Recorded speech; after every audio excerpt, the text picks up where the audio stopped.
FIA anti human trafficking circle Quetta نے کارروائی کرتے ہوئے انسانی اسمگلنگ میں ملوث ملزم کو گرفتار کر لیا ہے۔ مزید جانتے ہیں ڈون نیوز کے رپورٹر عاصم خان سے۔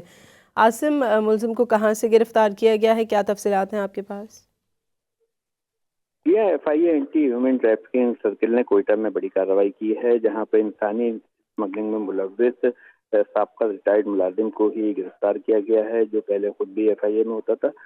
گرفتار ملزم محمد اسماعیل ویزا فراڈ اور مائکرو اسمگلنگ میں ملوث ہے۔ گرفتار ملزم سوشل میڈیا کے ذریعے شہریوں کو بیرون ملک بھجوانے کے نام پر اپنے جال میں پھنساتا تھا، اور جو ہے مجموعی طور پر 55 لاکھ روپے اس نے جو ہے مختلف شہریوں سے عطیہ ہے۔ ملزم نے بھاری رقم وصول کر کے متاثرہ لوگوں کو آسٹریلیا کا جعلی ویزا فراہم کیا، جس پر اس کو گرفتار جی کر کے مزید تفتیش کا آغاز کر دیا۔